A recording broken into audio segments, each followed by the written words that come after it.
Hello everyone, welcome back to my channel. Myself Sabiha Sultana. Today we are going to start the chapter of 9th standard from political science, that is Constitution.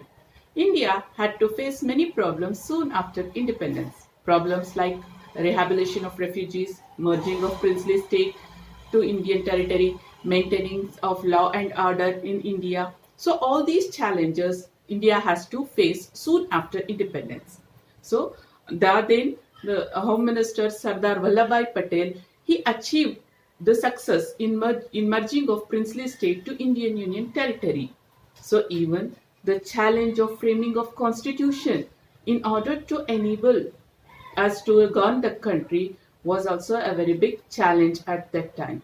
Today, in this chapter, we will learn about the structure of our constitution, its characteristics, and fundamental rights and fundamental duties, and many more interesting things about our constitution.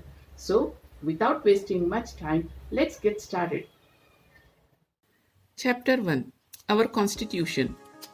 The content of this chapter is the Constituent Assembly of our Constitution, the Constitution Drafting Committee and Framing of Constitution, the Preamble to our Constitution, the salient features of the Constitution, the fundamental rights, duties, and directive principles of state policy. So these are all the contents we are going to learn in this part. So first, the Indian Constituent Assembly. Constitution means Constitution is a set of rules and regulations guiding the administration of a state. The recommendation of the Motilal Nehru Committee and the decision taken by meeting of National Congress at Karachi in 1939 emphasize the need for the formation of Constituent Assembly. As per the recommendation of the Cabinet Commission, a Constituent Assembly with Indian members was framed in 1946. The Assembly had 389 members. With the partition of India, the total number came down to 299. There were 7 members from Mysore princely state as well. The first meeting of the new Constituent Assembly was held on 9th December 1946 and the next meeting on 11th December 1946 under the chairmanship of Dr. Rajendra Prasad. Eminent persons like Jawaharlal Nehru, Sardar Vallabhbhai Patel, Dr. B.R. Ambdker, Maulana Abul Kalam Azad, C. Rajagopalachari, K.M. Munshi, T.T. Krishnamachari, Srimati Sarojini Naidu, Suchitra Kriplani, and many more people attended this meeting. So many prominent persons from Karnataka also attended this meeting, like S. Nijlingappa, K.C. Reddy, Kengal Hanumantaya, Tekur Subramanya, and others attended this meeting. Now let's know about Drafting Committee. The Constituent Assembly formed 22 committees and 5 subcommittees to examine in detail all the issues related to the country. Dr. B.R. Ambedkar was the chairman of one of the most important committees, that is, Drafting Committee. Based on his contribution to the framing of the Constitution, he is called as the Chief Architect of Indian Constitution. The other members of this committee were N. Gopalaswamy Iyengar, Alladi Krishnaswamy Iyer, K.M. Munshi, T.T. Krishnamachari, and other prominent persons were the members of this committee. Framing of the Constitution. The Constituent Assembly took 11 months and 18 days to complete its work.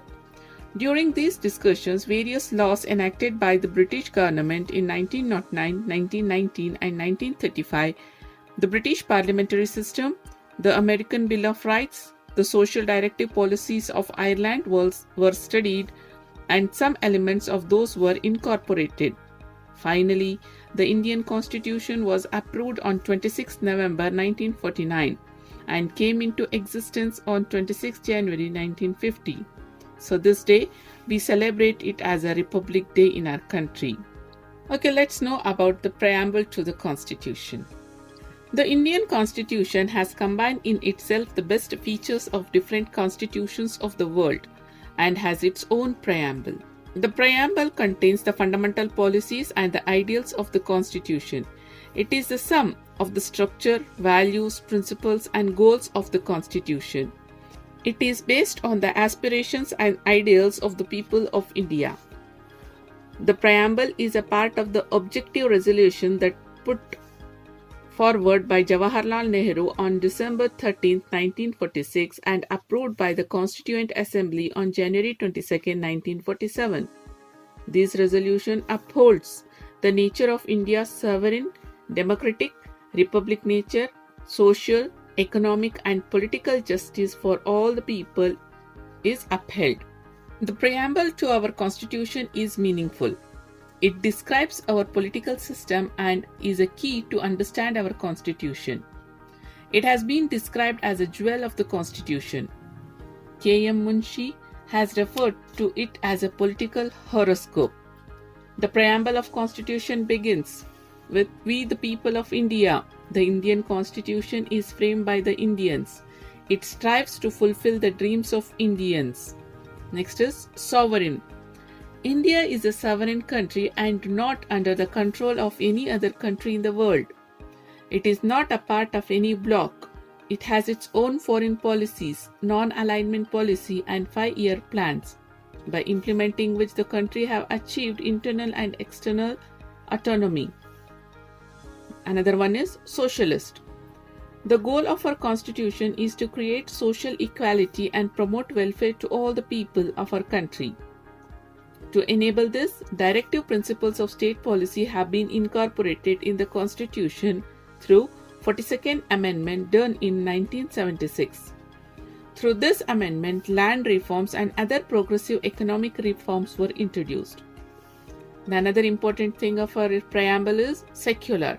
The word secular has been incorporated in the Constitution through the 42nd Amendment in 1976. Secular means no religion has been given the status of national religion. So India is a secular country. Citizens have the liberty to practice any religion they desire. All religions have equal status in India. Another important part of preamble of our Constitution is democratic republic. Securing the happiness of everyone is the responsibility of a government in a democracy. Problems are solved through discussions. Elections are held every 5 years through universal adult franchise. The fact that our head of the state is the President of India, who is elected for a period of 5 years, proves that our country is a republic. The preamble to the Constitution of India is a brief introductory statement that sets out guidelines which guide the people of the nation, and to present the principles of the Constitution, and to indicate the source from which the documents derived its authority and meaning. Now let's know about the salient features of our Constitution. Our Constitution is written and lengthy Constitution. The power and functions of the organs of the government like the legislature, executive and judiciary have been delineated in this Constitution. Fundamental rights, duties, directive principles of state policy are all in the written form. Originally, our Constitution consists of 22 chapters, 8 schedules and 395 articles.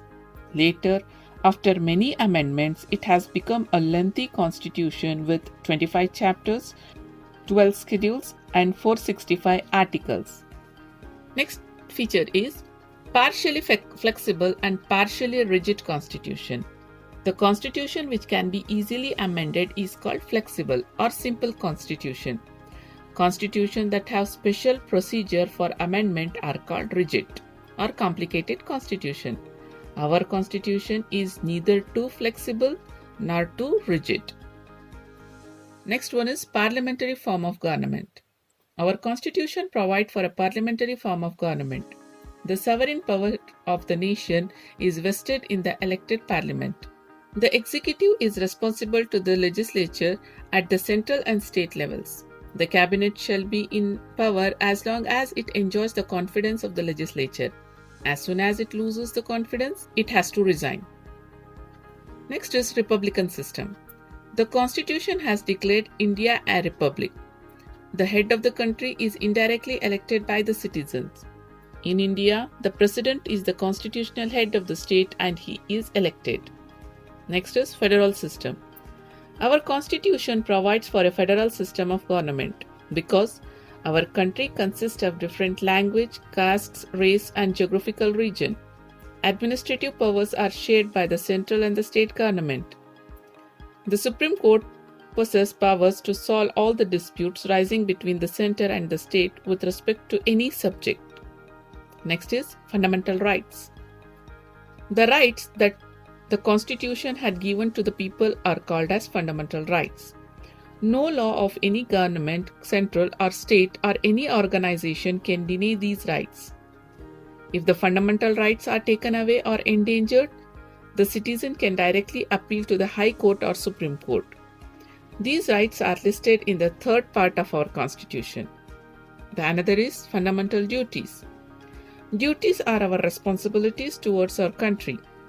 11 fundamental duties has been delineated in the A part of the 4th chapter under 51A clause of our Constitution. Through the 86th Amendment to the Constitution in 2002, it has been made a duty of the parents to provide compulsory education to their children aged between 6 to 14 years. This is the 11th duty mentioned in the Constitution. The another one is Directive Principles of State Policy. Directive Principles of State Policy have been incorporated in the 4th schedule of our Constitution. These principles have been adopted from the Irish Constitution. They are the basic for the establishment of social and economic equality. They are the basic principles required for the administration of the country. Yet, the government cannot be questioned by a court of justice if it does not implement them. When the government frames new laws, it should pay attention to these principles. The another one is independent and centralized judiciary system. Our judiciary is independent and centralized. The court has the authority to give bold judgment in order to protect the rights of the people. Neither the legislature nor the executive has the right to interfere with the working of the judiciary. The Supreme Court is the highest court in the land, and all high courts and subordinate courts function under it. Another one is single citizenship. The Constitution makes provisions for single citizenship. In order to curb narrow-minded provincialism and promote nationalism, the citizens of this country have the same rights irrespective of their place of birth or residence. The legislature possesses the power to frame rules in this matter. Next is adult franchise. The Constitution provides for adult franchise. All the citizens above 18 years of age may exercise their right to vote. It symbolizes the sovereign absolute power of the people. Next is bicameral legislature. The central legislature is called Parliament. The Parliament consists of two houses. The lower house is called Lok Sabha and the upper house is called Rajya Sabha. And the next is party system. Political parties are the pillars of a democracy. There is a multi-party system in India. The party which wins the majority of votes in the general elections becomes the ruling party, whereas the rest will be the opposition parties. So these are the salient features of our Constitution. Now, let's know about the fundamental rights and duties. Fundamental rights provide the social and political atmosphere necessary for the development of a personality of citizens. They are required for a person to lead a civilized life in society. They are also essential for the success of a democracy. There were 7 fundamental rights mentioned in the third part of our Constitution. However, after the 44th Amendment, the right to property has been abolished. There are 6 fundamental rights at present. Now let's know about these rights. First is the right to equality. This is very essential for the success of democracy.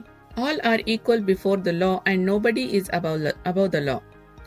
All should get equal protection of the law and none should be discriminated against on the basis of their caste, religion, gender or place of birth.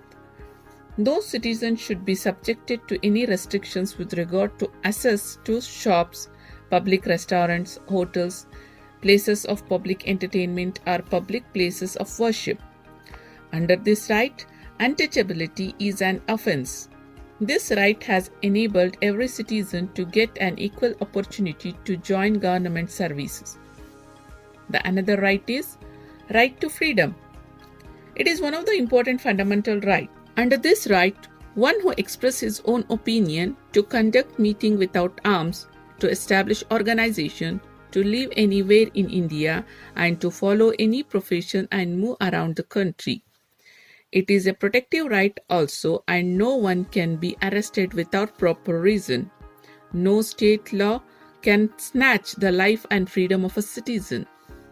The another important right is right against exploitation. The aim of this right is to prevent the exploitation of women, children, the poor and the weak.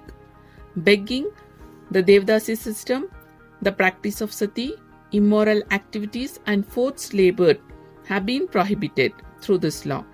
Employment of children under 14 years of age in mining, industries and other dangerous occupation is punishable under law. The next is right to freedom of religion. Since India is a secular country, no religion have been given the status of a national religion. Citizen can accept any religion that their conscience dictates, practice it and propagate it. No one can be forced to pay taxes for the management of religious institution. Use of religious places for political and other activities have been prohibited in the country. Next right is cultural and educational right. All citizens of the country have their own language, script and culture. It is the duty of the state to protect them. This right protects the interest of religious and linguistic minorities. No one can be denied admission in a government-aided institution or institution run by minorities. The next is the right to constitutional remedies. The Constitution has not only given fundamental rights to the citizens of India but also guaranteed them under Article 32. Whenever the rights are violated either by a person or the state government or the central government, the citizens may appeal directly to the Supreme Court for their protection. Dr. B.R. Ambdker had called this right the heart and soul of the Constitution. If any individual or the government at the center and state appear to violate a person's right, he has the right to approach the Supreme Court. The Supreme Court is empowered to enforce the fundamental rights. Hence, it is called the protector of fundamental rights. Even the high courts have the powers to pass few writs under Article 226, like habeas corpus means the order passed by the Supreme Court or the High Court to produce a person within specified time framework called habeas corpus. This protects the individual right of a person. Next is mandamus. When the legislature, executive or any other subordinate institutions fails to perform certain duties or work, the Supreme Court and the High Court orders them to perform these works. This order is called as mandamus, but the order cannot be passed against private individuals, governors or the president. The another one is prohibition. When a subordinate court passes a judgment beyond its jurisdictions, the judgment is against the sense of natural justice, the higher court pass order against such judgment. The order is called as prohibition. This can be passed against the lower court by the higher court. The next is certiorari. When the subordinate court passes judgment beyond their jurisdiction or against the sense of natural justice, the higher order the submissions of records related to that judgment to it. This is called as certiorari. Next is co-warrant. The order directing the right person to occupy the right public office is called as co-warrant. The order is passed against the person who holds public office illegally by the higher courts. Public interest litigation can be filed in the court in order to protect the social rights denied to citizens and to protect public interest. Public interest litigation can be filed for the purpose of protecting legal rights, rights that are essential to protect life and to protect environment from being polluted. These PIL can be filed by individuals and social institutions. In recent years, we see that courts on their own are filing such public interest litigations when situation arises. Now let's know about fundamental duties. Rights and duties are the two faces of the same coin. Rights without duties have no values or significance. 10 fundamental duties were included in 4th chapter of A part of Article 51A. With the 42nd Amendment to the Constitution, with the 86th Amendment in 2002, there are now 11 fundamental duties. Now let's know about these duties.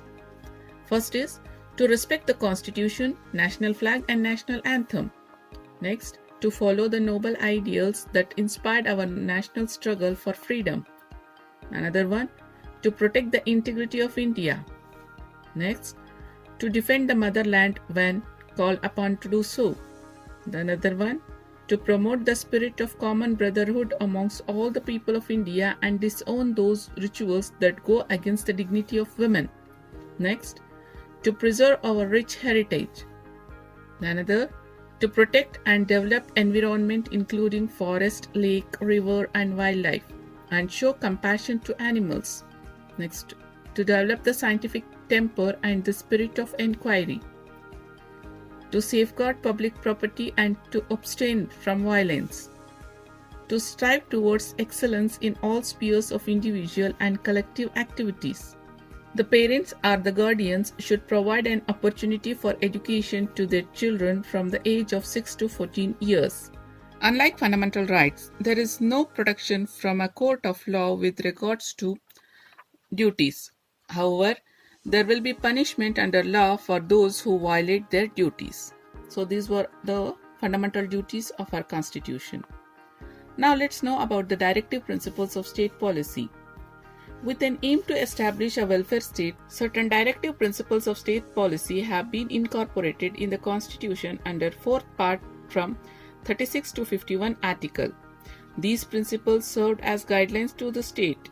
The formers of our Constitution were inspired by the Irish Constitution to include such directive principles. These directive principles are in the form of direction to the central and the state government. Through these, the government intends to provide economic, social and political justice to its citizens.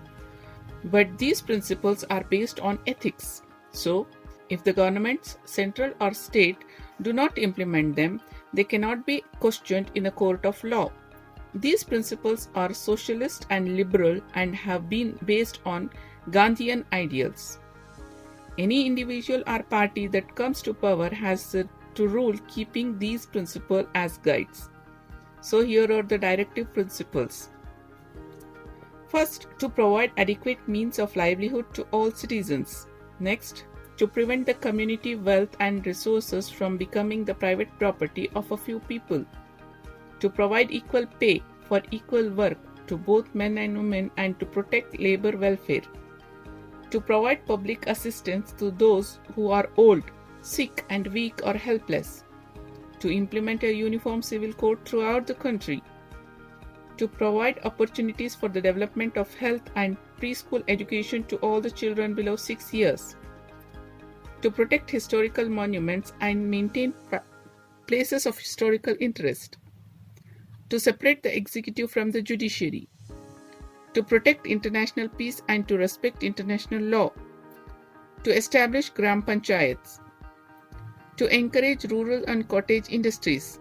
To organize and develop agricultural and animal husbandry on modern lines. To ensure prohibition of liquor. To ensure development of farming based on scientific methods. The directive principles of state policy are important. They aim to achieve social welfare, while fundamental rights relate to an individual. The directive principles of state policy relate to the whole community. The central and the state government are making attempts to implement all these principles. These principles aim at holistic development in India. They are the indicators of holistic development of our country. So here we come to the end of this chapter. This chapter provides us with enough information about Constitution. To learn more interesting things like this, stay tuned and keep learning. Thanks for watching.